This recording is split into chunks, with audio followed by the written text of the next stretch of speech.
c'est pas notre dernière, c'est l'avant-dernière rencontre sur Saint Jean. C'est quelque chose, Saint Jean. Hein? C'est pas le plus facile, mais quand on a le temps de l'approfondir, ça vaut la peine.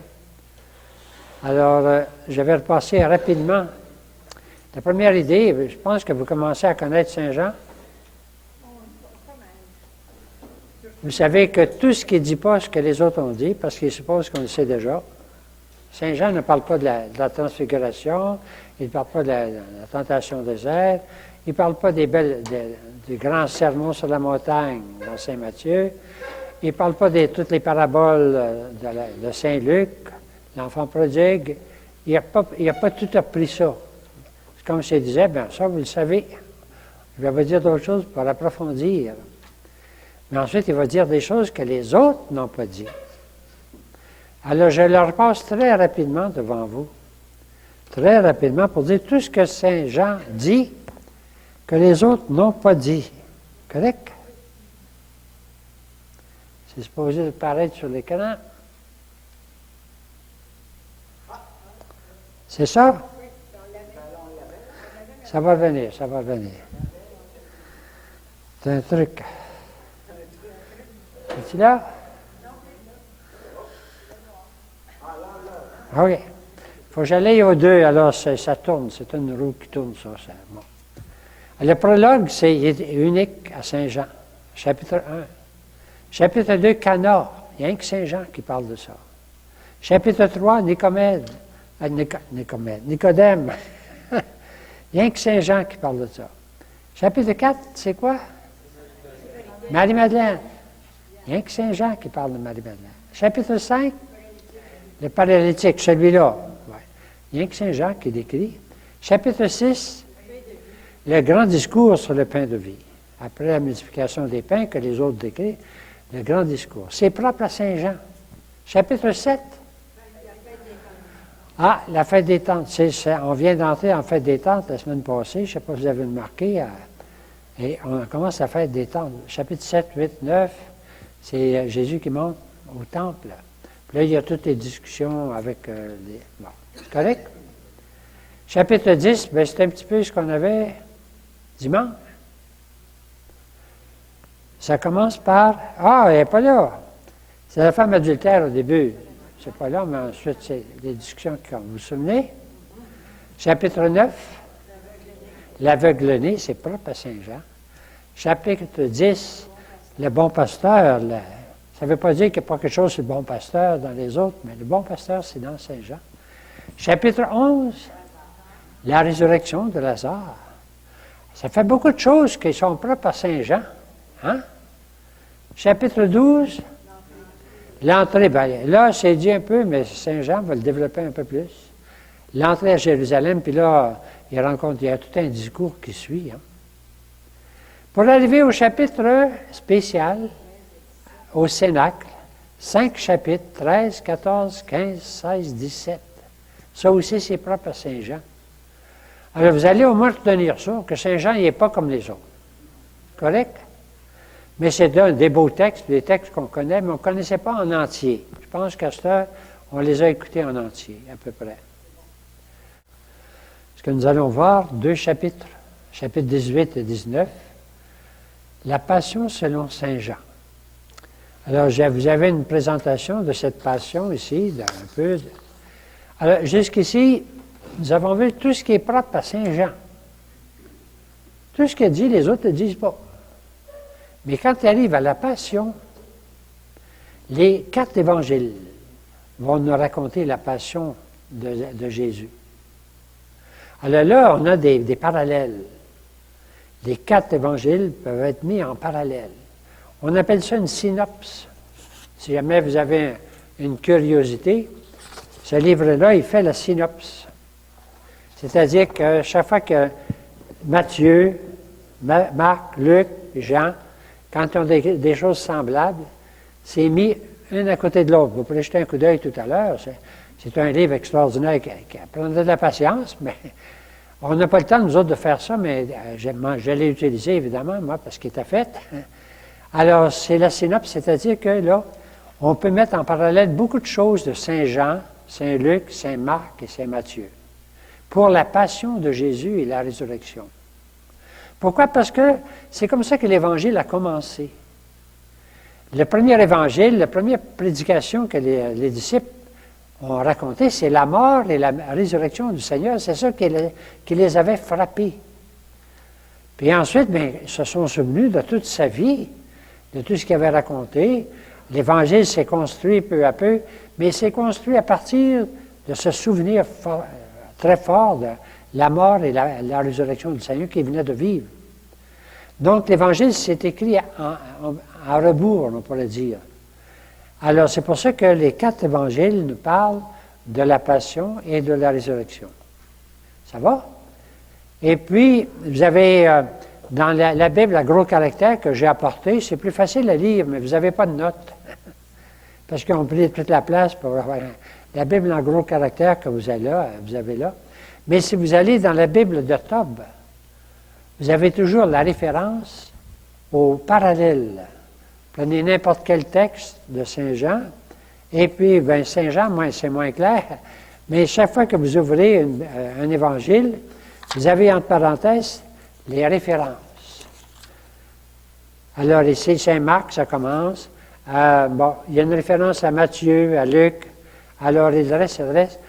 Vous avez ça dans la Bible de la Tob, tout le temps, la référence, qui est mis ici en parallèle. Donc, on commence à lire la passion, mais ça va être la passion selon Saint Jean. Il y a 4 passions, il y a 4 récits de la passion. Puis il y a 3 années, A, B et C. Hein? Vous savez ça? L'année A, c'est l'année de Matthieu. Quand on arrive au dimanche des Rameaux, on lit la passion selon Saint Matthieu. L'année B, c'est l'année selon Saint Marc. Quand on arrive au dimanche des Rameaux, dimanche prochain, on lit l'Évangile selon Saint Marc, la passion selon Saint Marc. L'année C dans laquelle nous sommes, c'est l'année de Saint Luc.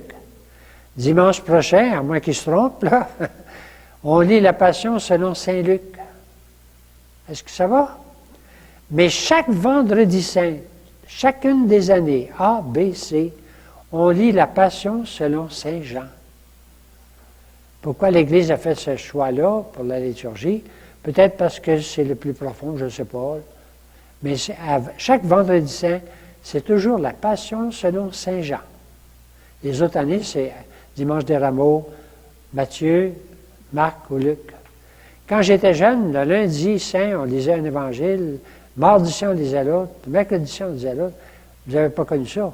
On les lisait, ça faisait long, tu sais. Mais maintenant, on lit seulement Dimanche des Rameaux, celui qui nous convient, ça va être Saint Luc cette année. Mais nous autres, nous allons lire celui du Vendredi Saint, celui de selon Saint Jean. C'est juste pour vous placer, ne soyez pas surpris. Alors, la passion selon Saint Jean, pour vous la présenter, bien, j'ai ici quelques notes en général. Alors, la première phrase est simple. Ayant ainsi parlé, c'est-à-dire prié, Jésus s'en alla avec ses disciples au-delà du torrent du Cédron. Ça coupe, après sa prière, après 5 chapitres avec les disciples au Cénacle, c'est fini. Il s'en va au jardin des Oliviers. Hein, c'est ça? C'est assez simple. Dans Saint Jean, il n'y a pas d'agonie. Dans Saint Jean, il n'y a pas d'agonie. Tout de suite après, va arriver. Alors, remarquez comment ça commence. Ayant ainsi prié, Jésus s'en alla avec ses disciples au-delà du torrent du Cédron. Il faut descendre, puis remonter sur le bord des Oliviers de l'autre côté. Alors, il y avait là un jardin où il entra avec ses disciples. C'est tout ce qu'on dit. Pas question d'agonie. Alors, Jean va nous raconter la passion à sa façon. Correct? L'autre phrase après, mais Judas, qui le livrait, connaissait l'endroit. Car Jésus y avait maintes fois réuni ses disciples. C'est la phrase qui fait le lien entre la grande partie du Cénacle et la passion qui va commencer. C'est correct? Alors ici, je vais prendre vos feuilles ici. C'est l'Évangile. ne faut pas trop séparer passion et résurrection dans Saint Jean. C'est la gloire de Jésus qui va se révéler autant dans la mort que dans sa résurrection. Il va être glorifié en mourant autant qu'en ressuscitant, selon l'Esprit de Jean. On ne sépare pas, là. C'est pas, il est mort, puis 3 jours après, il ressuscite, puis il monte au ciel. C'est tout un même mystère. Hein? Alors, nous sommes dans la partie gloire du livre de Saint Jean. Je vous avais dit, les 6 premiers chapitres, c'est vie. Tout est question de vie, jusqu'au pain de vie.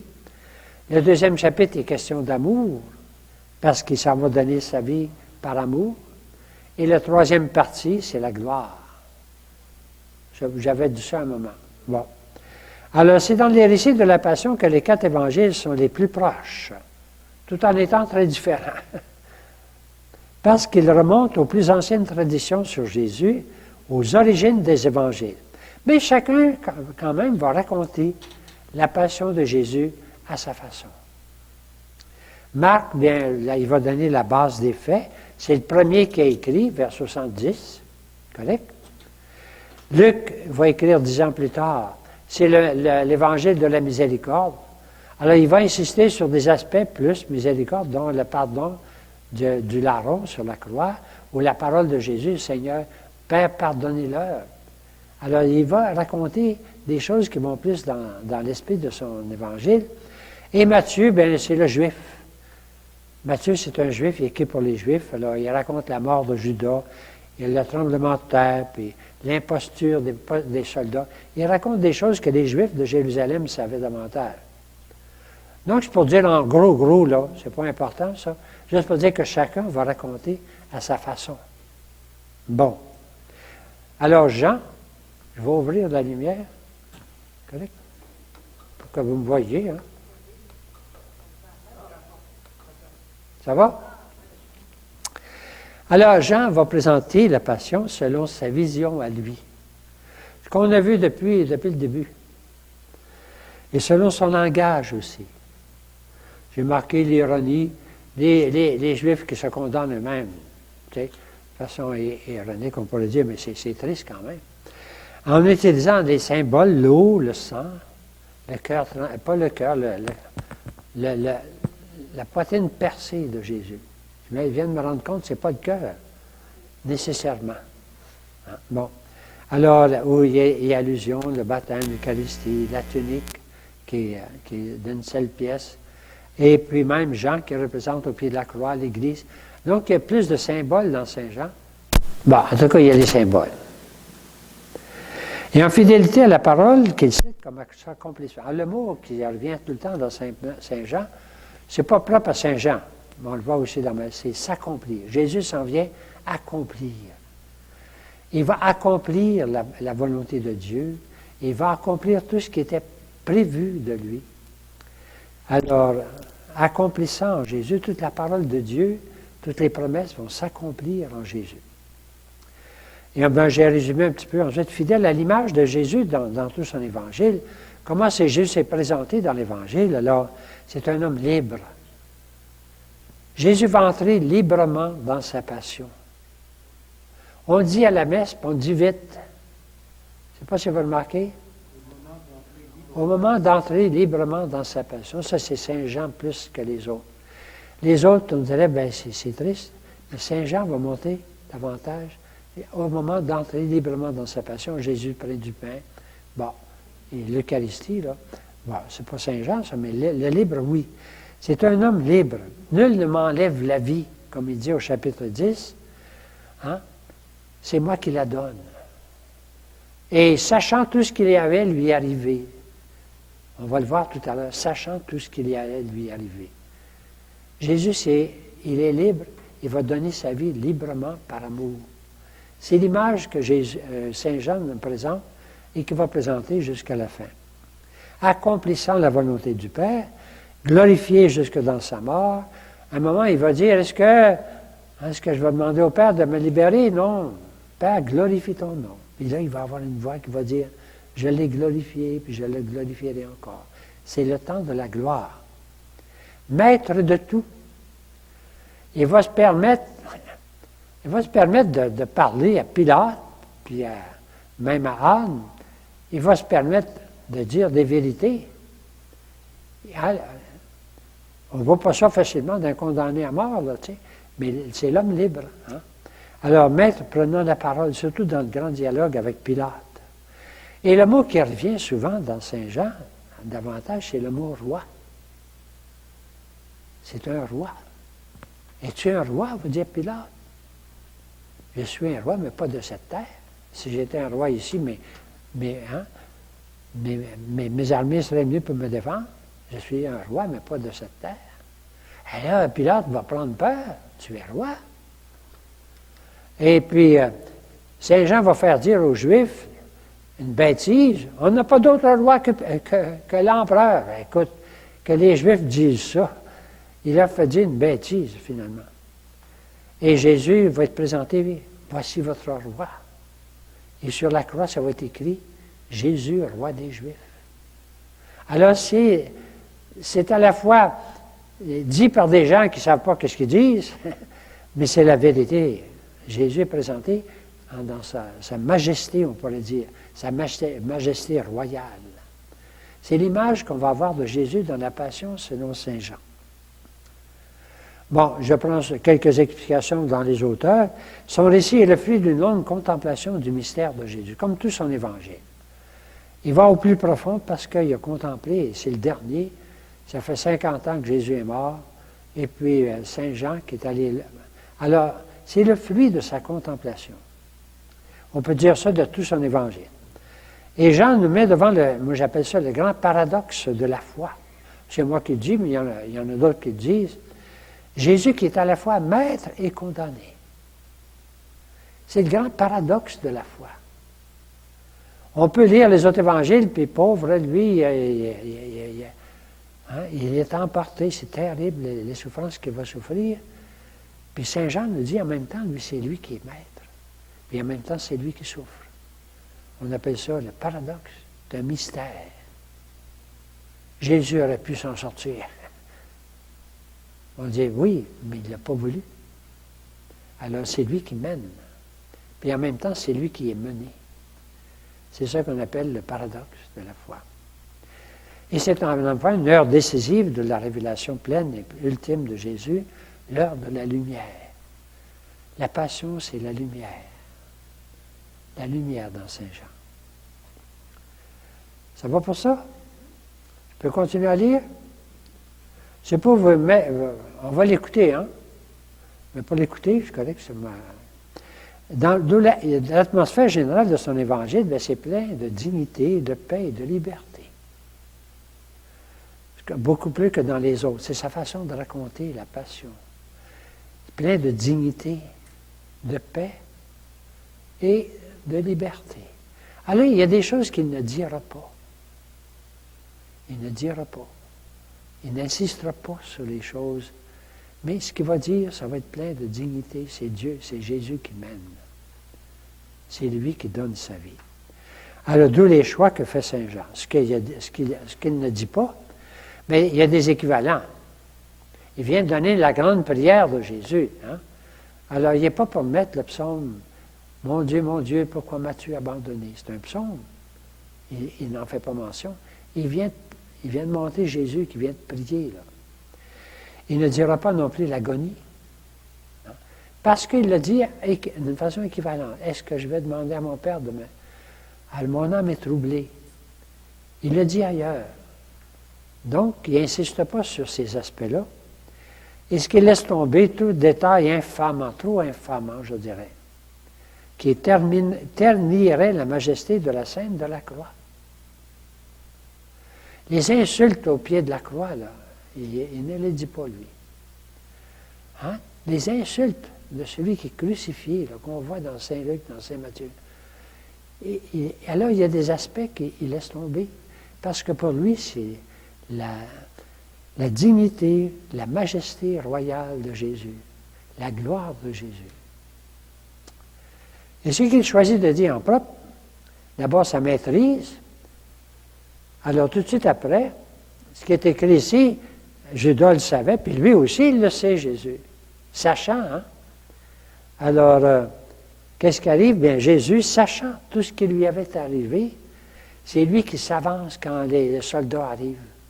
C'est lui qui s'avance et qui va leur dire, « Qui cherchez-vous? » Ils vont dire, « Jésus de Nazareth. » Il va dire quoi?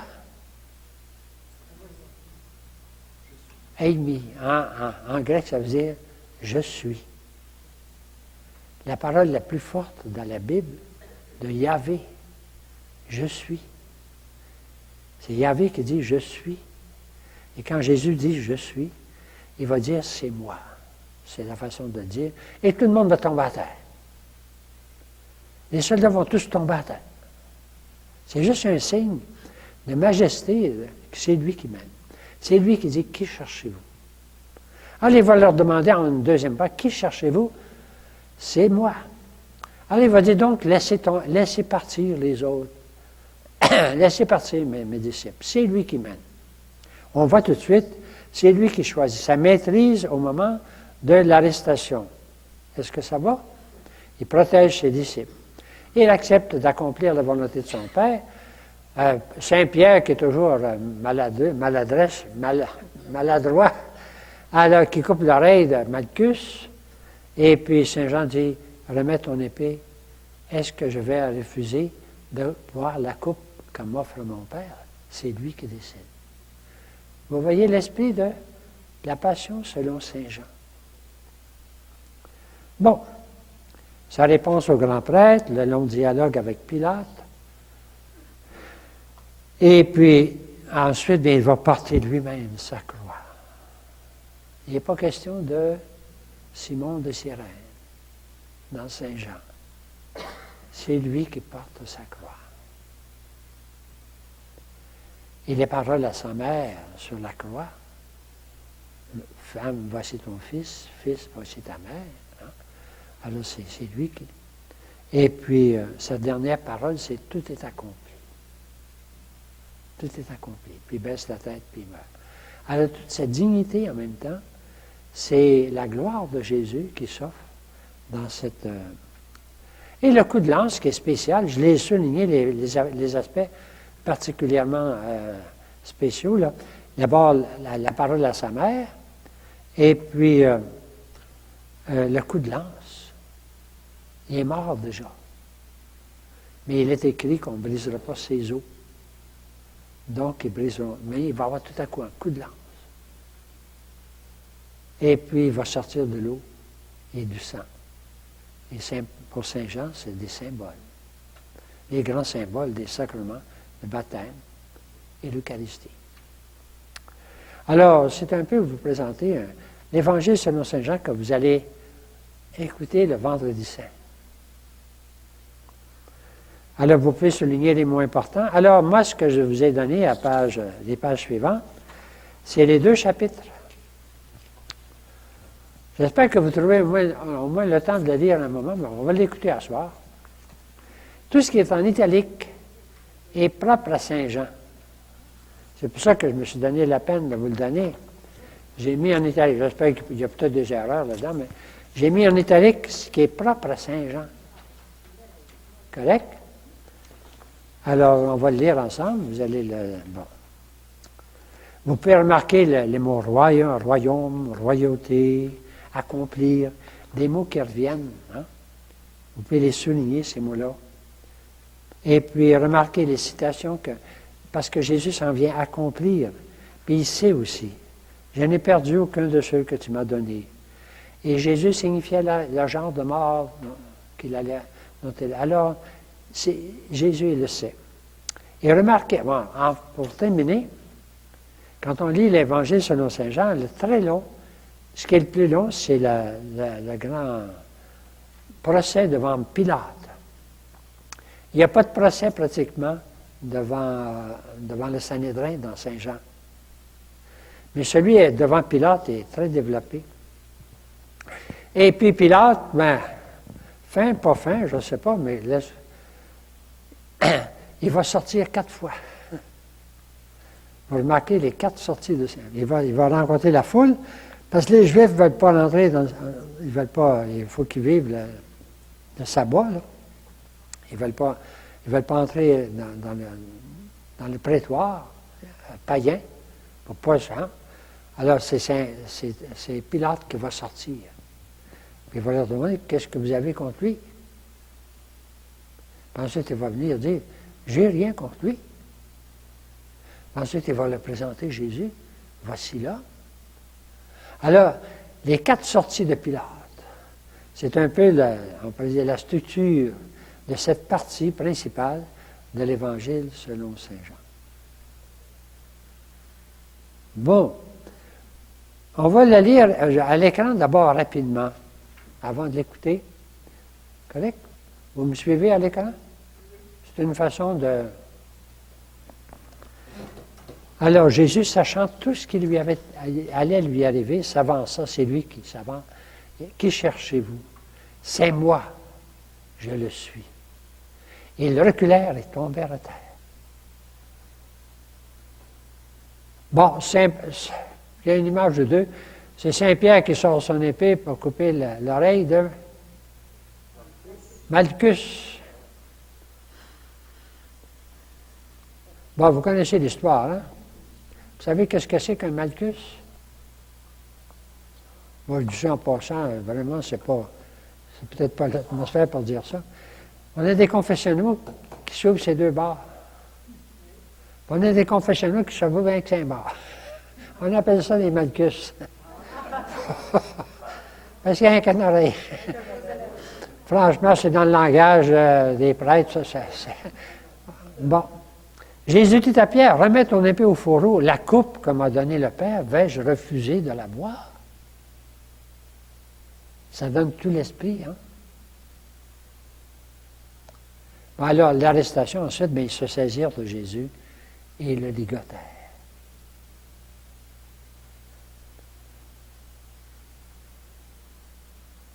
Ils se laissent ligoter. Vous n'avez jamais été arrêté, je ne sais pas. Moi non plus. Hein? Mais ça doit être quelque chose d'épouvantable d'avoir des menottes. Ben, j'ai jamais vu ça, mais le drapeau. Ça doit être épouvantable. Vous n'avez jamais pensé à ça? Menotté, hein? Dimanche matin, devant le sanctuaire, il y a eu une arrestation et l'homme de 53 ans, après avoir des menottes aux mains, à un infarctus. Ah oui. Ben, c'est peut-être ça. Ça doit être terrible, mais Jésus se laisse ligoter. Il se laisse ligoter. C'est lui qui... Hein, il le ligotère. Alors, il s'en va d'abord chez Anne. Il y a un passage rapide chez Anne, qui est l'ancien grand prêtre, l'oncle de Caïphe. Et puis là, un des gardes lui donna une gifle. Vous connaissez ça? Hein? Et Jésus va lui dire, pourquoi me frappes-tu? Hein? Si j'ai mal parlé, dis-moi ce que j'ai mal dit. Et si j'ai bien parlé, pourquoi me frappes-tu? Jésus parle dans la Passion selon Saint Jean. Bon. Alors là, ensuite, il s'en va chez Caïphe. Caïphe, c'était le grand prêtre. Celui qui avait dit, mieux vaut qu'un homme seul meure que tout... Bon, il disait... Il ne savait pas ce qu'il disait, mais il disait une vérité profonde. Alors là, chez Caïphe, Pierre va le nier 3 fois. Et aussitôt, un coq chanta. C'est juste les grandes lignes que je passe avec vous. Hein? Il n'y a pas le regard, ça c'est dans Saint-Luc, Jésus qui se retourne et qui regarde Pierre. On ne voit pas ça dans Saint-Jean. Saint-Luc, c'est la miséricorde. Mais Pierre, il sort et se met à pleurer. Alors, on s'en va chez Pilate. C'est la partie la plus longue dans Saint-Jean. Bon, j'ai une image ici qui ne veut pas dire plus que ça, mais c'est la seule image que j'avais. Le prétoire, c'est là où Pilate donne la justice. C'était proche du temple. Vous savez, la grande cour du temple, il y avait au coin la forteresse Antonia, où était la légion romaine pour protéger puis toujours prévenir les émeutes, parce qu'il y a eu beaucoup d'émeutes chez les Juifs. Alors, c'est Pilate qui sort, puis les grands prêtres, puis les autres qui s'approchent. Es-tu le roi des Juifs? Et Jésus va dire, ma royauté n'est pas de ce monde. Un peu plus tard, les Juifs, alors il va dire, mais est-ce que je vais vous libérer? Chaque Pâques, on libère un prisonnier, je vais vous libérer Barabbas. Puis là, les Juifs vont crier, pas Barabbas, pas lui. C'est-à-dire, pas Jésus, mais Barabbas. Et ce Barabbas était un bandit. Alors, Pilate va faire flageller Jésus. C'était la coutume des Romains de faire flageller, soit pour obtenir la vérité ou bien pour préparer, avec plus ou moins de raison, un phénomène sans aucune raison.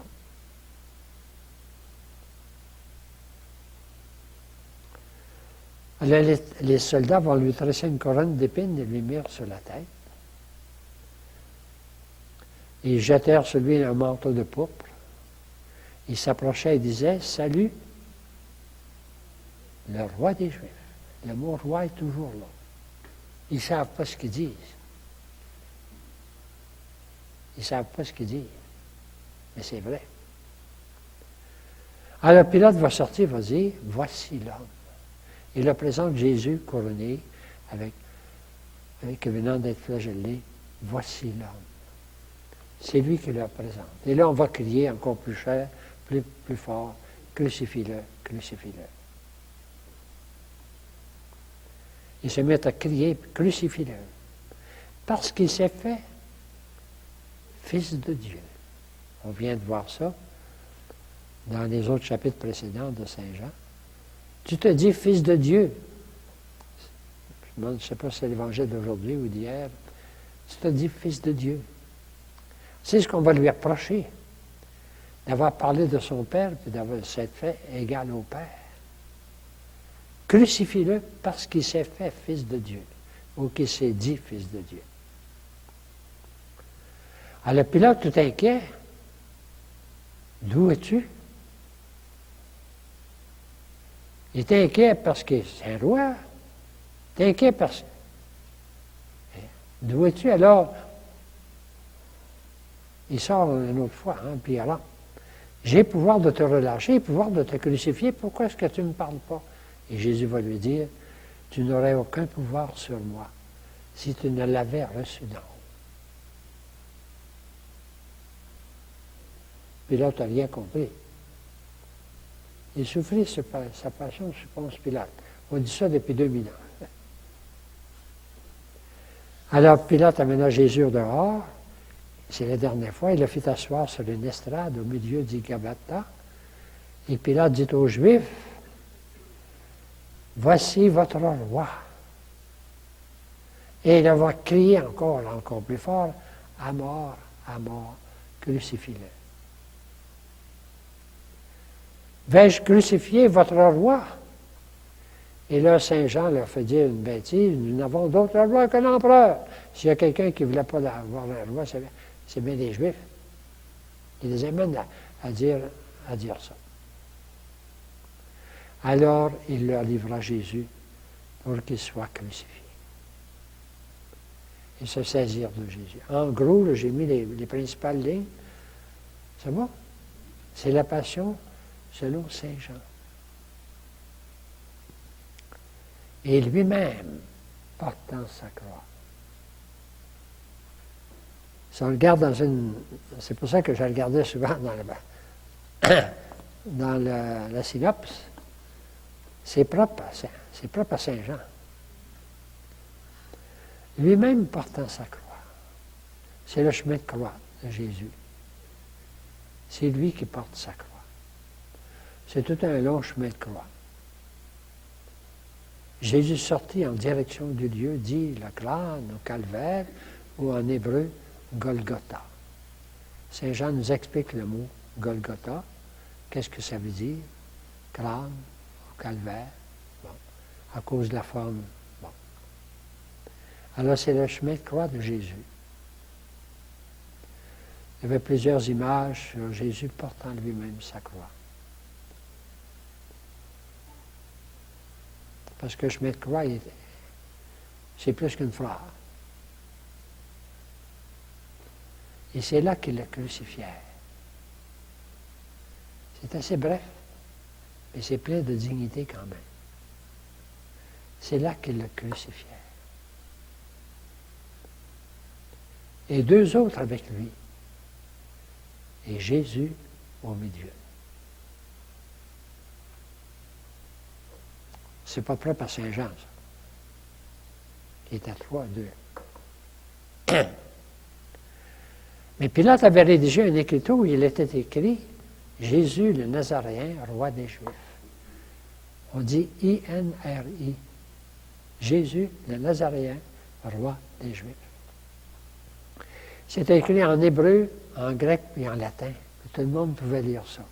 Et c'est encore une fois où Pilate va te dire, c'est le roi des Juifs. Alors les Juifs vont protester. Il ne dit pas le roi des Juifs, dit, il se disait le roi des Juifs. Et Pilate va dire, ce que j'ai écrit, je l'ai écrit. Pour une fois, si on pourrait dire, il va tenir. Bon. Alors là, les soldats prirent ses vêtements pour que s'accomplisse la parole de l'Écriture. Il y avait une parole de l'Écriture qui disait, alors, ils se sont partagés mes habits, ils ont tiré au sort mon vêtement. Pourquoi est-ce qu'ils l'ont tiré au sort? Parce qu'il y avait une tunique faite d'une seule pièce. Et là encore, c'est un symbole. Les pères de l'Église vont l'appliquer à l'Église. Le symbole de l'unité. Et voilà. C'est pas fini. Parce qu'après ça, il y a une autre partie qui est propre à Saint Jean. Au pied de la croix. Près de la croix de Jésus se tenait sa mère. Puis il y en a d'autres femmes aussi, mais Jésus voyant sa mère. Il ne dit jamais Marie. Hein? Saint Jean ne dit jamais Marie. C'est la mère de Jésus. Qu'on voyait à Cana, hein? Et qu'on revoit à la... Et voyant sa mère, et près d'elle le disciple qu'il aimait, qui est le symbole de toute l'Église. Il dit à sa mère, femme, voici ton fils. À Cana, qu'est-ce qu'il disait à sa mère? Femme, mon heure n'est pas encore. Puis il dit aux disciples, voici ta mère. Alors là, c'est commenté cette phrase. C'est l'héritage que Jésus donne hein, sur la croix. Bon, on peut mettre plusieurs images là-dessus. J'ai pris celle qui convenait peut-être un peu. Il y a toutes sortes de façons de le représenter. Ça, c'est propre à Saint Jean. Et à partir de cette heure-là, le disciple l'a pris chez lui. Est-ce que c'est Jean qui va protéger Marie ou c'est Marie qui va protéger Saint Jean? Et après cela, sachant, Jésus c'est sachant, que tout désormais était achevé. Et pour que l'Écriture s'accomplisse jusqu'au bout, il va dire, j'ai soif. Et quand il a pris le vinaigre, Jésus dit, tout est accompli, tout est achevé. Ça dépend de la traduction, mais il est venu accomplir la volonté du Père.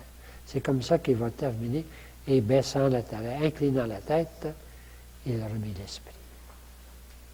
C'est Saint Jean, la passion selon Saint Jean.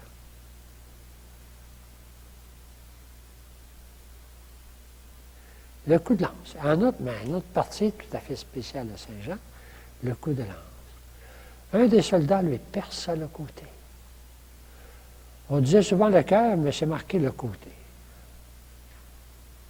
Et aussitôt, il en sortit du sang et de l'eau, comme un symbole. Il en sortit du sang et de l'eau. Un soldat lui perça le côté. Il en sortit du sang et de l'eau.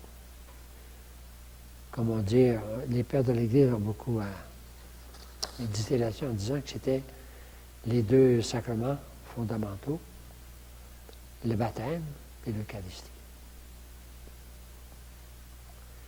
Et pour que s'accomplisse l'Écriture, aucun de ces os ne sera brisé. C'était écrit.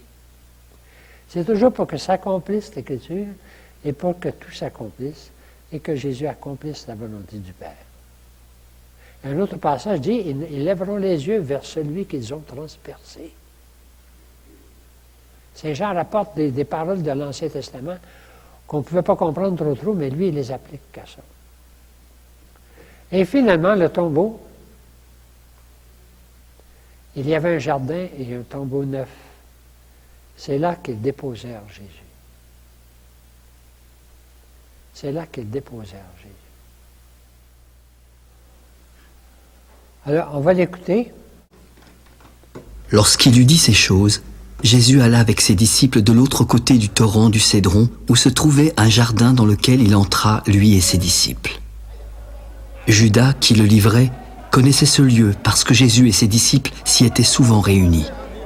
Alors Judas, ayant pris la cohorte et les huissiers qu'envoyèrent les principaux sacrificateurs et les pharisiens, vint là avec des lanternes, des flambeaux et des armes. Jésus, sachant tout ce qui devait lui arriver, s'avança. « Qui cherchez-vous » ?»« Jésus de Nazareth !»« C'est moi !» Et Judas, qui le livrait, était avec eux. Lorsque Jésus leur eut dit « C'est moi », ils reculèrent et tombèrent par terre. Il leur demanda de nouveau « Qui cherchez-vous ?»« Jésus de Nazareth !»« Je vous ai dit que c'est moi. Si c'est moi que vous cherchez, laissez aller ceci. » Il dit cela afin que s'accomplît la parole qu'il avait dite. « Je n'ai perdu aucun de ceux que tu m'as donnés. » Simon-Pierre, qui avait une épée, la tira, frappa le serviteur du souverain sacrificateur et lui coupa l'oreille droite. Ce serviteur s'appelait Malchus. « Remets ton épée dans le fourreau. Ne boirai-je pas la coupe que le Père m'a donnée à boire ?» La cohorte, le tribun et les huissiers des Juifs se saisirent alors de Jésus et le lièrent. Ils l'emmenèrent d'abord chez Anne, car il était le beau-père de Caïphe qui était souverain sacrificateur cette année-là. Caïphe était celui qui avait donné ce conseil aux Juifs. Il est avantageux qu'un seul homme meure pour le peuple. Simon-Pierre, avec un autre disciple, suivait Jésus. Ce disciple était connu du souverain sacrificateur, et il entra avec Jésus dans la cour. Mais Pierre resta dehors près de la porte. L'autre disciple, qui était connu du souverain sacrificateur, sortit et parla à la servante. Elle s'adressa alors à Pierre. « Toi aussi, n'es-tu pas des disciples de cet homme ?»« Non, je n'en suis pas. » Les serviteurs et les huissiers qui étaient là avaient allumé un brasier car il faisait froid. Pierre se tenait avec eux et se chauffait. Le souverain sacrificateur interrogea Jésus sur ses disciples et sur sa doctrine. « J'ai parlé ouvertement au monde. J'ai toujours enseigné dans la synagogue et dans le temple où tous les Juifs s'assemblent et je n'ai rien dit en secret. Pourquoi m'interroges-tu ? Interroge sur ce que je leur ai dit à ceux qui m'ont entendu. Ceux-là savent ce que j'ai dit. » À ces mots, un des huissiers qui se trouvait là donna un soufflet à Jésus. « Est-ce ainsi que tu réponds au souverain sacrificateur ?»« Si j'ai mal parlé, dis-moi ce que j'ai dit de mal. Et si j'ai bien parlé, pourquoi me frappes-tu » Anne l'envoya lié à Caïphe, le souverain sacrificateur. Simon-Pierre était là et se chauffait.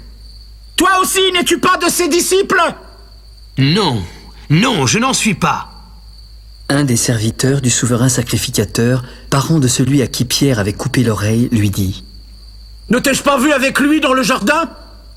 Pierre le nia de nouveau et aussitôt le coq chanta. C'était le matin et ils conduisirent Jésus de chez Caïphe au prétoire. Ils n'entrèrent pas eux-mêmes dans le prétoire afin de ne pas se souiller et de pouvoir manger la Pâque. Pilate sortit donc pour aller avec eux.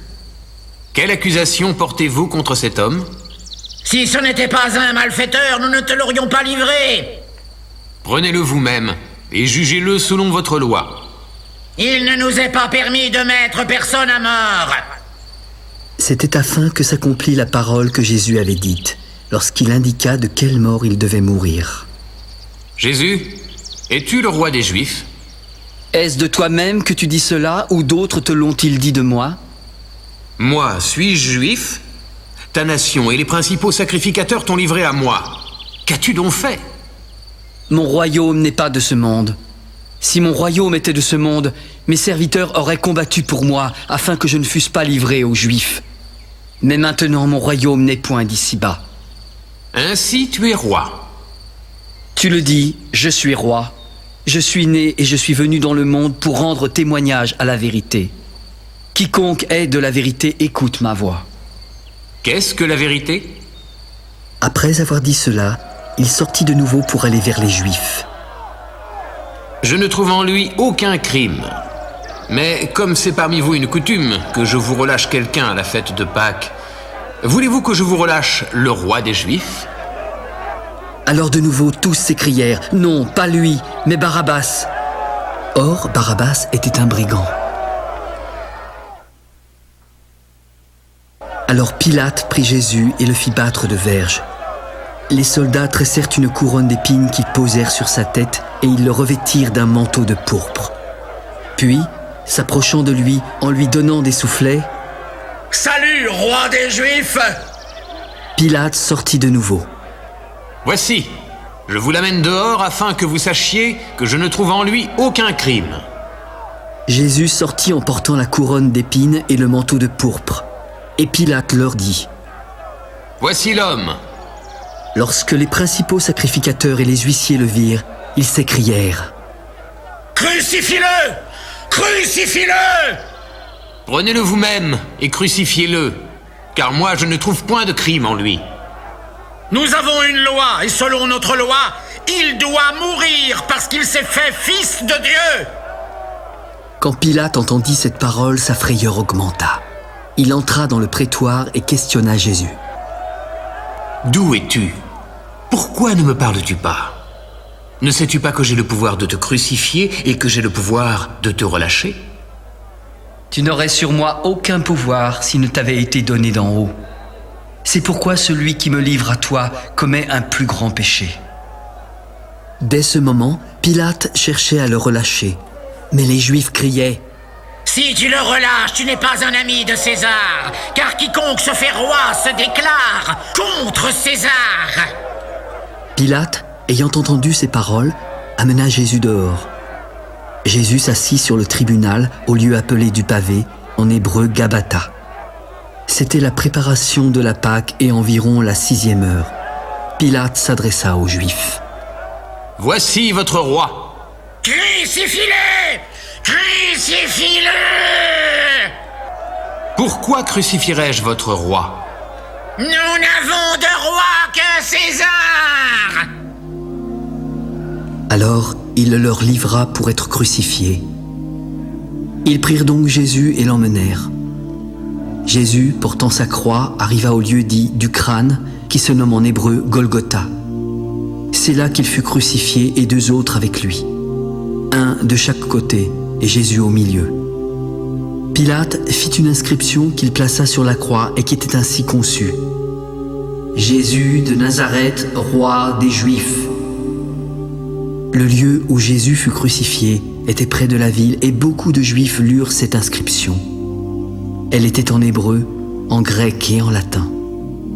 Les principaux sacrificateurs des Juifs dirent à Pilate, « N'écris pas roi des Juifs, mais écris qu'il a dit « Je suis le roi des Juifs !»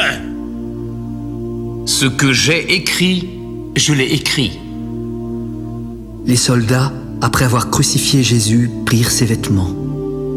Ils en firent 4 parts, une pour chaque soldat.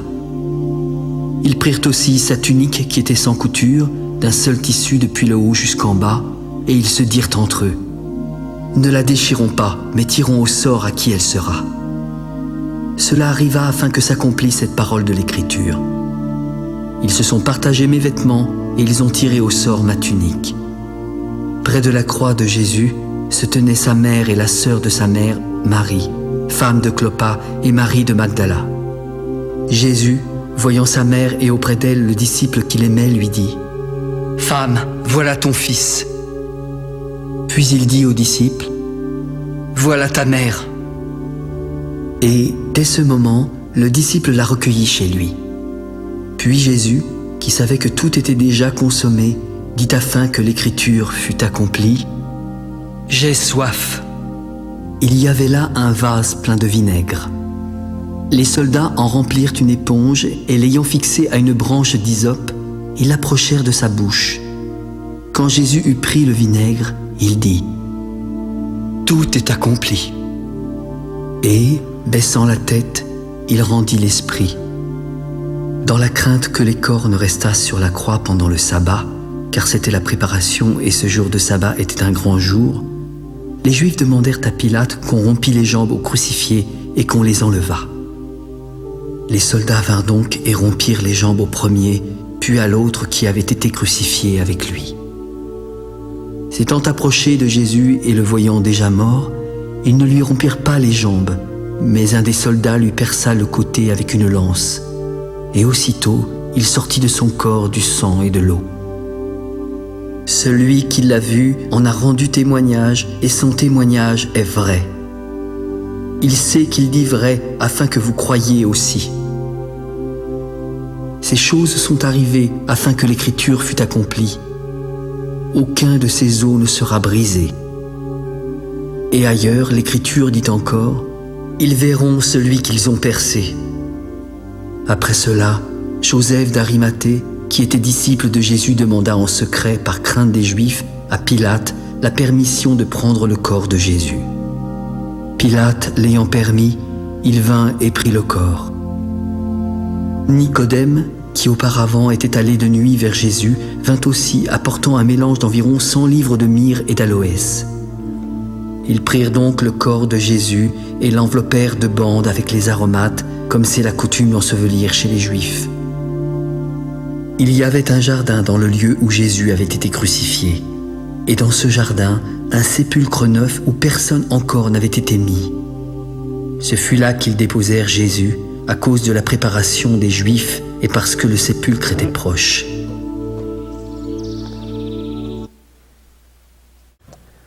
Alors, ça va, vous avez remarqué l'esprit de tout ça, je pense.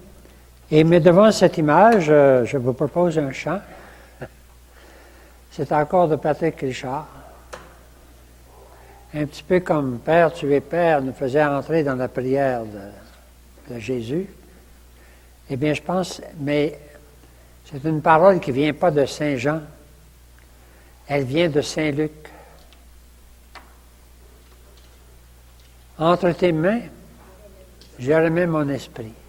Mais c'est l'esprit de Saint Jean, correct? Alors le chant qu'on va écouter pour terminer, pour vous préparer à la semaine prochaine, la semaine sainte, et dans 3 semaines, on verra les résurrections. N'oubliez pas, ce n'est pas dans 2, c'est dans 3 semaines qu'on verra les récits de la résurrection avec Saint Jean. Dernière chance avec Saint Jean. Ça va? Alors, pour nous quitter, bien, dans un chant qui nous met dans l'esprit, pour qu'on puisse s'unir à Jésus, c'est pas le chant de Jésus, c'est notre chant, nous autres, pour nous unir à lui. Entre tes mains, je remets mon esprit. Entre tes mains, parce que tout est bien entre les mains de Dieu. Bonne semaine sainte.